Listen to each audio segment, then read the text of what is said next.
plane rides, hawker food trips, gardens by the bay. This is our ultimate Singapore travel guide part 1. Let's go!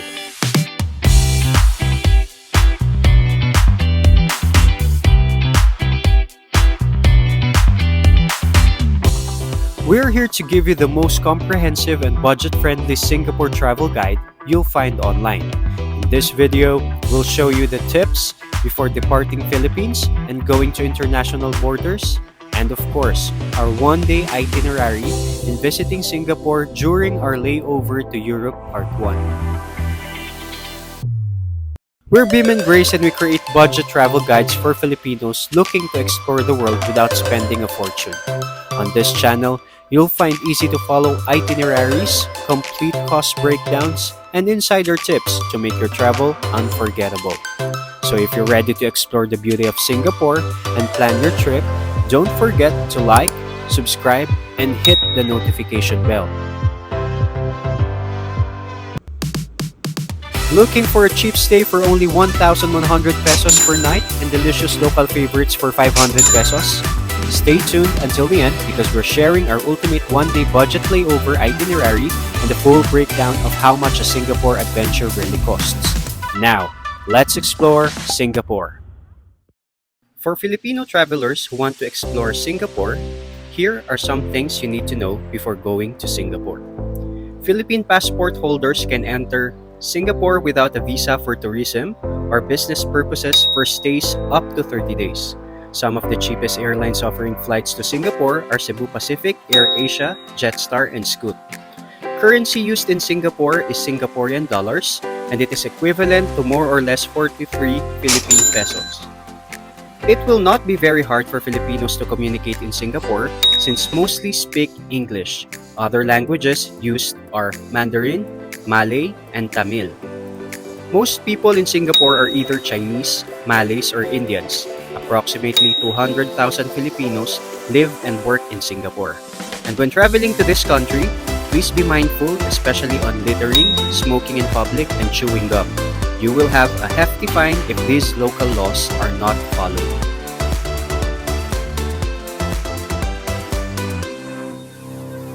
May it be Singapore or other international destinations, it is important to know these tips once you're at the airport to make everything ready for your trip.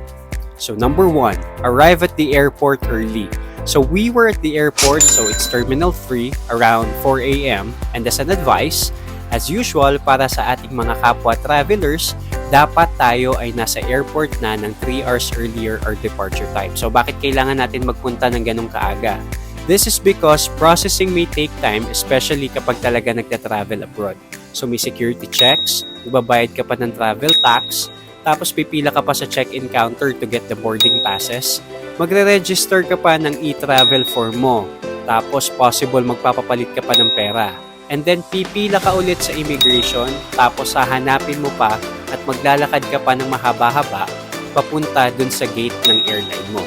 So maraming processes ang magaganap before ka makarating sa boarding area. Always ensure na laging nakalabas ang passport mo kasi lagi yung hinihingi kahit saan. So for Scoot's check-in counters as well as with other airline counters too, they are open 3 hours before scheduled departure and they close 60 minutes before departure with no exceptions. So our actual flight from Manila to Singapore, according to our ticket, was from 6:55 a.m. to 10:30 a.m. So kaya kailangan talaga maaga.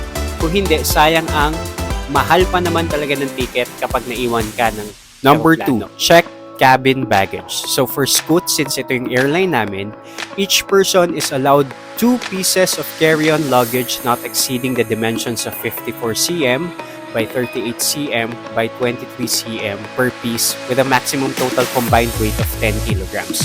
So originally, there are no checked baggage included in the purchase tickets. We managed to have 10 kilograms as carry-on luggage because we're traveling on a budget.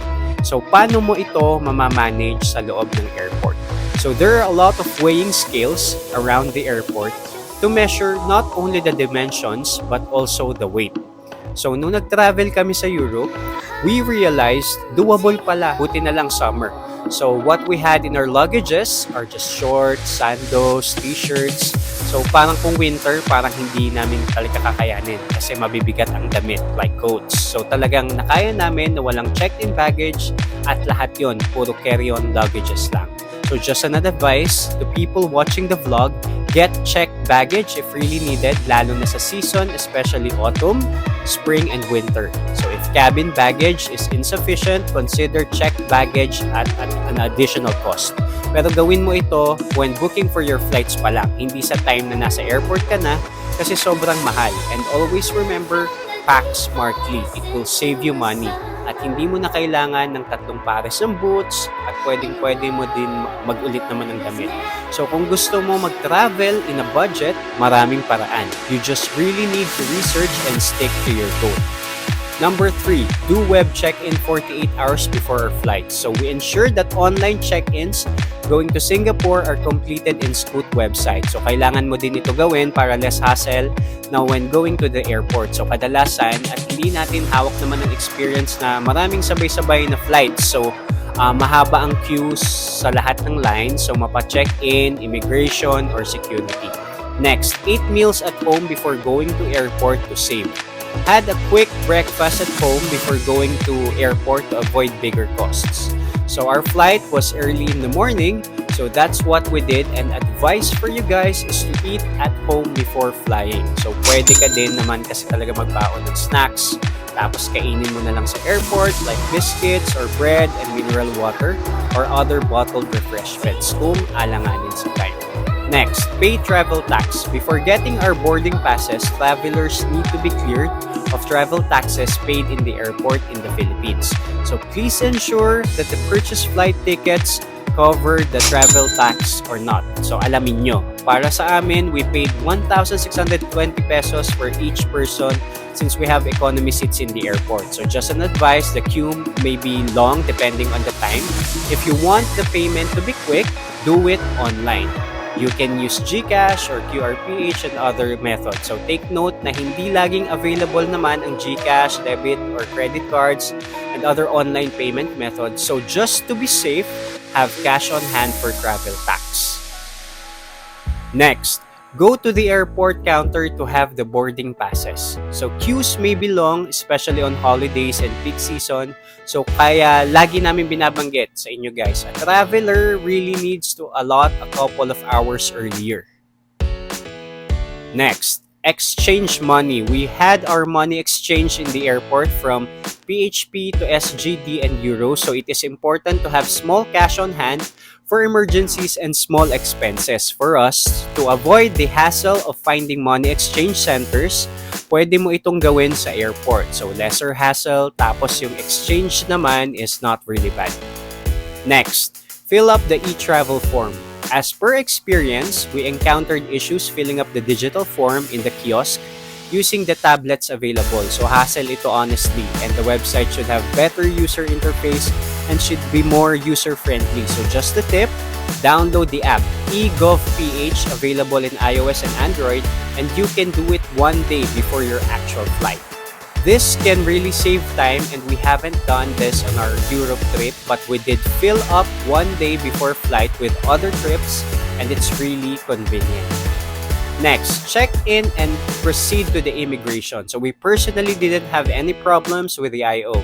Just asked about work stuff and we're good to go. So we chilled and waited. So wala kaming naging problema, and always ensure na sasagot tayo ng confident at walang pag-aalinlangan. Habang nakapila, kabisaduhin na ang hotel name, anong mga activities na kailangan nyong gawin doon, at always be truthful. Iparamdam mo sa kanila na wala kang balak na maghanap ng work abroad at yung trip mo ay for leisure entirely. Next, find your gate and wait for the plane. Gate number is indicated in your boarding pass. So always check. So hindi naman kayo maliligaw sa airport because signs are everywhere. Kapag nahanap nyo na yung gate, find a seat, at habang naghihintay na magpapasok na, you can find yourself busy to plan and double check for your trip. Check your planned itinerary, manage the times, ensure that everything is booked. Research for the directions and so on. So as mentioned on our previous guides, Wanderlog app will be your friend, especially for planning smoothly. So you'll have enough time to plan while waiting for the boarding area and even kapag nasa loob ka na ng aeroplano. Travel from Manila to Singapore.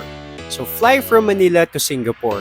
As experienced regarding departing to Singapore, around 7:30 a.m., our Scoot flew from Manila Terminal 3 to Changi Airport. So we had our flights via Scoot because as researched, it's the cheapest flight to go to Europe, which is Berlin. And since mura ang flight, there are 2 layovers and the first one is in Singapore. So the plane experience from Manila to Singapore is not that bad, but it's just the bare minimum. So walang food na kasama, tapos wala ding pillows or blankets, no entertainment screens, charging sockets are not included, but the experience is not that bad. So legroom is just okay, clean restroom, seats are okay, the attendants are approachable, so not bad for a cheap trip. It's a bit delayed as per experience. So in the ticket, departure should be 6:55 a.m. but the plane flew around 7:30 a.m. Arriving to Singapore. Arrived in the Changi Airport. So we arrived in Singapore around 10:40 a.m. So more or less 3 hours yung biyahe namin. So meron kaming 14 hours layover in Singapore before we go to another layover in Athens, Greece. So medyo marami kaming time to roam around. So we had a quick stroll around the magnificent Changi Airport and took a lot of pictures. So honestly, sa Singapore, yung mismong airport nila, tourist attraction na kaagad. So while we're here in the airport, you need to do the following. So first, activate your free SIM for your mobile connection. And second, buy EasyLink Pass for city transportation. Activate free eSIM. We had free 3GB SIM and we purchased attraction in Klook and we had this for free. So we activated this eSIM in the airport, so just a tip. Ensure that the phone that you are using is open line since you cannot use the eSIM when it's globe or smart locked. So actually, eSIMs are more convenient in comparison with having pocket Wi-Fis. Yun lang, again, please ensure na open line yung device mo, kung hindi mo magagamit. Next, buy EasyLink Pass. So makay kami ng train going to T3. So it's SkyTrain yon, and we purchased EasyLink Metro tickets in Singapore naman sa MRT. And from there, we transferred going to the Metro to Lavender Station. Well, now that we've covered the best tips before flying for an international trip, our experience in flying from NAIA to Changi Airport, and the things you need to do once you land Singapore, it's time to put everything together in detail to create the ultimate one-day budget layover itinerary with a comprehensive cost breakdown. Feel free to save this video and refer to the attached file in the description below or take screenshots for your planning reference. Please note that the costs we'll provide in the Singapore layover guide are individual costs for your reference. So accommodation check-in. So leave bags in Space Pod at Lavender. So we researched and this is the hostel that is one of the cheapest we found in Agoda. So at first, kino-consider namin sana na sa airport na lang kami mag-rent ng sleeping pods, pero ang mahal. So we opt to go to Space Pod at Lavender. So it was located in 11 King George Avenue. So this is in Singapore and we arrived around 1:30 p.m. after strolling sa Changi Airport. So this accepted us to have early check-in for free. So the Filipino employee assisted us greatly and we took a short rest in our pod, took a bath and decided to visit some destinations we can fit in one layover free time. So the cost is 1,133.71 for this. Food trip in Lau Pa Sat. Eat late lunch. So after checking in, we decided to eat at the oldest and most popular hawker in Singapore. So the last time na nagpunta kami sa Singapore, we had no time visiting this popular hawker destination. So we decided to give it a go. And then we arrived here around 3:08 p.m. And ang hirap mamili kasi ang daming stalls. So para makatulong sa inyong Singapore planning for food guide, here's a list of restaurants to try. So refer to this link below. So we tried the famous laksa from Senki Local Delights and also ordered chicken combo meal in Wadi Hong Kong Roasted Delight. So we also had munchie pancakes and had some iced bandung. So this is the iced rose syrup drink. And total for both of us is just 1,068.29 pesos. So this is just 534.14 per person. Regarding food, sobrang worth it kasi ang laki ng serving at ang dami naming kinain. Kaya busog na busog and satisfied ang aming mga tiyan. Gardens by the Bay Tour. So visit Cloud Forest. After eating for an hour, we walked going to Cloud Forest. Buti na lang, marami kaming kinain kasi medyo malayo-layo ang lakaran. So speaking of walking, para ka lang talagang nasa Pilipinas. Napakainit, tsaka mandalagkit ka because same with Philippines, Singapore's weather is very hot and humid. So by 4:20 p.m. after walking and taking pictures on the side for 1 hour, we reached Cloud Forest, a large climate-controlled greenhouse located within the Gardens by the Bay, featuring a tall artificial mountain covered in lush vegetation, mimicking the conditions of a tropical cloud forest and most notably including one of the world's tallest indoor waterfalls cascading down its slopes. So we strolled around the area. So malamig dito kasi air condition kaya walang problema. There are queues inside but it's just okay. Hindi naman sobrang tagal pero marami ding tao na inside the attraction. So this costs 2,257 pesos each person. This is bundled with another attraction in Gardens by the Bay, which is the Flower Dome.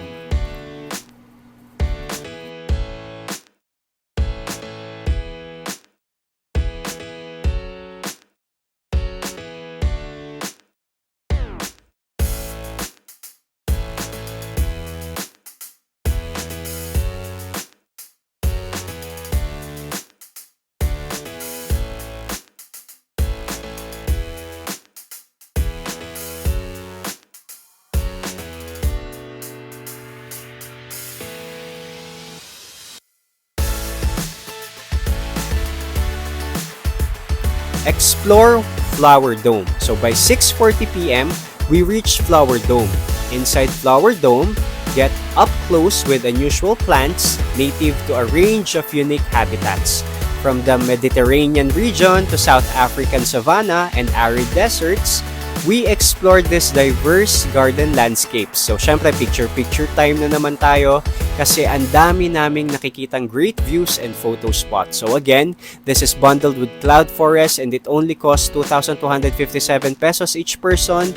And due to the reason that we're already tired and time is already limited, we haven't visited Floral Fantasy, only Flower Dome and Cloud Forest. So it's also part of the package pero hindi na talaga namin kakayanin. But yes, we made our layover memorable and fun even for a short time. Accommodation, check out. So go back to accommodation. So after a tiring tour, we went back to our accommodation. So we went back to Space Pod via MRT at niloadan ulit namin yung card and we topped up costing 434.08 pesos each person. And actually, ginabi na kami. We just had a short rest at Space Pod, so we took a short nap for 45 minutes and then showered and then umalis na. So by 9:30 p.m., nag-early checkout na kami since we need to be at the airport by 10:30 p.m. Departing Singapore, so fly from Singapore to Athens. So we arrived in Changi Airport Terminal 1 by 10:30 p.m. So our actual flight is 12:30 a.m. So we just had 2 hours, so we rushed into going to Scoot's check-in counter to get our boarding passes. So passed into immigration without major questions and ate our late dinner quickly in Subway and Popeyes while waiting. So our dinner cost 467.97 pesos each. After that, we just waited for the plane to arrive and there we flew going to Athens. Here's our complete breakdown of costs from departing NAIA in the Philippines to departing Changi Airport in Singapore for your reference. Though our Singapore layover was kind of quick, we managed to enjoy it. After a couple of days, we will be back to Singapore again since we are having layover here going to the Philippines, so stay tuned on our part 2 of the layover journey here in Singapore. So but before that happens, we will be uploading our first time in Europe, in which it will be in Berlin, Germany. So hopefully, this layover guide in Singapore helps you, especially if you are planning to go to Europe via Singapore. So that's it. See you on our next guide. If you've been inspired, don't forget to like, comment, and subscribe to more travel adventures. We hope this video helps you plan your European tour soon. We'll be uploading more about Europe, so stay tuned here in our channel.